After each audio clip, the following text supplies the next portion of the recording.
Assalamu alaikum urmattu Tez Xabar kanalının körүүчүлөрү. Саламатсыздарбы? Кутмандуу күнүңүздөр менен. Бүгүн Оштогу Мады айылынан сатыла турган үй көрсөтөбүз. Анда дарегине көңүл буруңуздар. Ош шаарынан чыгып Мады айылына кирип келесиздер. Айылдын кире беришинде Партнер нефт, анан Жашыл петролиум заправкалары бар. Андан өткөндөн кийин бул жерде канал бар. Каналдан өтүп эле сол тарапка бурулуп, каналды бойлоп кирген Кушбак Бакиров көчөсүнө түшүп, мына үстүндөгү жаңы конушка чыгасыздар. Жетип келип калдык. Туугандар, сатыла турган үй мына ушул үй экен. Көрүп турасыздар. Бышык кирпич менен 2 кабат курулуптур. Сейсмопоиз колонналары дагы бардыгы арматура салынып курулган экен. Чатырлары жабылып, айланалары тосулуп, дарбазасы дагы коюлуптур. Азыркы каналды бойлоп түз эле жүрүп, мечитке жетпей, оң тарапка экинчи көчөгө тетиги жерден кирип, андан бери да 100 метр көтөрүлүп келдик туугандар. Сатыла турган үй көчөнүн күн батыш жагында жайгашыптыр. Ал эми бул сатыла турган үйгө көчөнүн жогорку башынан дагы келсе болот. Ал жактан дагы теге каналдан өткөндөн кийин бир аз жүрүп, солго бурулуп жогору чыгып, тетиги жерден ылдый түшүп келсе болот. Ал жагынан бир 250 метрде ылдыйраак түшүп келесиздер, сол тарапта жайгашкан. Ээси менин жанымда турат. Экөөлөп көрсөтүп берели, биз менен чогуу болуңуздар. Баштадык анда. Ассаламу алейкум. Алейкум ассалам. Ден соолук жакшыбы ака? Жакшы Кудайга шүгүр. Үйдү сатууга коюп атасыздар, Койтабыз. Түшүнүктүү. Даярсызбы? Үйдү бир катар көрсөтүп берелеми? Үй издеген адамдар да көп. Макул. Бул жер өзү 5 кошкон эл. 5 кошкон эл ар жактан келип жашашат бул жерде. Мурда бул жерде үй жок эле. Кийин үйлөр толуп кетти. Жаңы мечит курулган мына жерде. Мына жерде мечит бар. Ооба, бул жерде бакча бар, садик.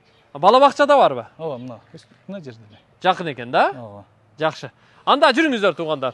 Көрүп турасыздар, дарбазасы коюлган, жанында калиткасы менен, айланасы бүт тосулуптур. Жериңиз канча сотик чыгат? 6 сотик. 6 сотик чыгат. Бул жер эми каралбай эле турат экен.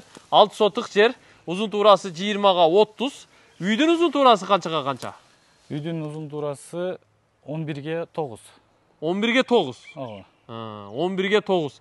Эки жагы эркер болуп чыгарылыптыр, Чатыры тыныке менен жабылыптыр. Кар тормузу, суу түтүктөрү, өстүрмөлөрү бардыгы кагылып, терезелери дагы пластиктен коюлуптур. Фундамент жерден бир 1 метрге жакын бийиктикте көтөрүлүп турат экен. Бул жер эми кийин үй бүтсө, мына жер стяжка болуп брусчатка басылса, навес болот, унаа коюучу жай. Бул жагына бир катар дарак кыласыздар. Маңдайда төрдө жердин көпчүлүк бөлүгү ошол жагында экен. Кошумча курулушту ошол жакка дагы куруп жасап алсаңыздар болот экен. Сырттан киргенде оң жакты карасаңыздар, үй менен дубалдын ортосунда дагы 1,5 метр аралыктай калтырылыптыр. Үйдүн кире бериши ушул жер экен да? Ушул жер. Тепкич ушул жерге коюлат экен, бурон эшикти коюптур.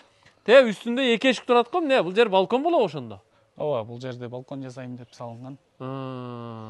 Балкон кылса да болот экен, балкон кылбаса да болот экен. Кылбай турган болсо кирпичти уруп жаап таштайсыздар. Келиңиздер эми. Бир катар үйдүн планировка проектисин сиздерге тартып көрсөтүп бере берели. Бисмиллахир-рахманир-рахим. Мына кирип келип калдык. Оң жакты бурулуп карайбыз.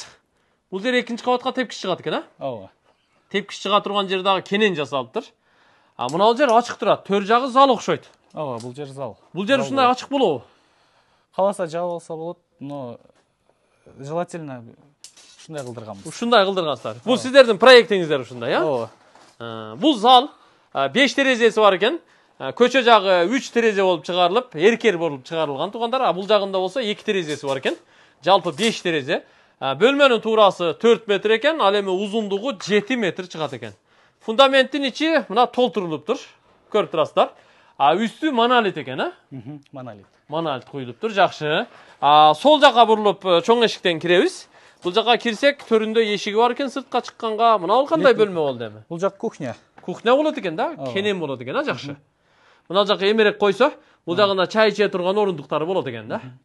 Мында 4 терезеси бар экен.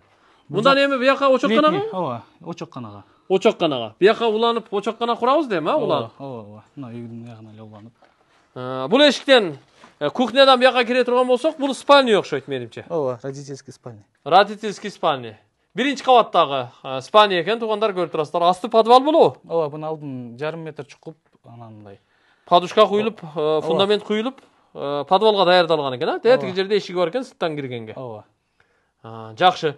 Ушуну менен туугандар бул жака келип сыртты көрө турган болсоңуздар, мына көрүп турасыздар. Бул жака ушу кошумча курулушту наркы дубалга чейин бу жака тапчан, очоккана, көмүркана, отункана, баня, бассейн жана башка ушуларды куруп алса, мына кошумча эшик менен чыгып эле бул жака каттап тиричиликти кыла бересиздер туугандар. Жери дагы кенен. Терезелери эки положение ачылат экен. Ар бир комнатага ушундай эки положение ачкан. Бирден айнек койгонбуз. Жакшы, сонун экен. Эми жүрүңүздөр, туугандар. Экинчи кабатка чыга алабызбы, көрсөтө алабызбы? Же астынан эле түшүндүрүп коелу? Алдынан эле түшүндүрүп коелу. Экинчи кабатта канча бөлмөсү бар эми? Экинчи кабатта куду ушундай эле бөлүнгөн, но прачечный кошулган да, но чоң гостиныйдын алдына. Так, ушундай эле. Ооба, ушундай эле. Эки эшик турат. Астындагы эки бөлмөнүн үстү эки бөлмө, бирок эки Эшик отдельно. Эшиктери отдельно. Ооба.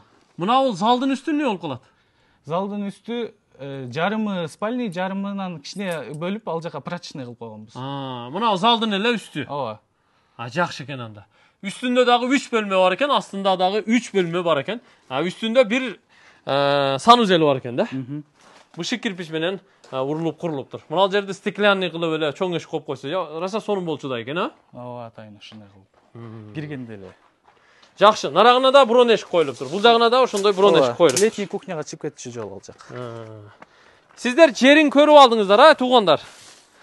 Кааласаңыздар мына чөптү аралап бул жагына өтүп, толук эле көрсөтүп коеюн сиздерге, мына көрүп турасыздар, кенен да. Бул жака бактарак, кошумча курулуш, сарай жана башка бүт баарын куруп аласыздар. Өрүк эгип койгон, эмес атат. Өрүк? Ооба, Көчөт эккенсизби? Ооба. Аны эми сугарып караш керек экен, Ооба. Баштары көрүнүп турат го. Ооба. Жакшы. Көрдүңүздөрбү, туугандар? Мен анда бул чыгарылышты жыйынтыктаймын. Байрак илинген эмне, садикпи? Садик ошол. Жакын экен, жакшы. Частный садик экен да? Ооба, мына жол менен эле чыкса мына. Мындай айланып эле. Ооба. Нарагында мечит бар. Ооба, 3 үй менен чектелет. Так, трассага жакын, трассада эми маршрутка, таксилер тез-тез ары бери өтүп турат. Ооба. Жакын жерде мектеп эми Мадынын центрине барат, же болбосо Ылдыйга шаарга түшөт да? Ооба, мектеп Курманжанаткага барса керек. Так, туугандар, көрдүңүздөр, таза суу бар бул жерде? Бар. Таза суу бар. Жарыктандыруулар бар экен. Жакшы. Светтери кириптир. Канча дейсиз үйдү? Эми 70 кеми бар да. $70,000 кеми барбы? Ооба. Түшүп бересизби жакшы кылып? Ооба, түшөбүз. $70,000 кеми бар. Документтери кандай? Документи бар. Кызык китептери барбы? Бар, ооба. Сүйлөшөбүз, мен вариант жактарын караштырабызбы? Вариант жактарын жок дейли. Наккабы көбүнчө? Накка. Түшүндүңүздөрбү, туугандар? Ошто Мада айылындагы жаңы конушта сатыла турган үй көрсөттүк. Ыраазы болуңуздар. Трассадан өтө алыс эмес. 5 кошкон эл келип мына ушул үй жаккан болсо, алып эле калсаңыздар, ичи сыртын бүтүрүп кирип жашай берсеңиздер болот экен, туугандар.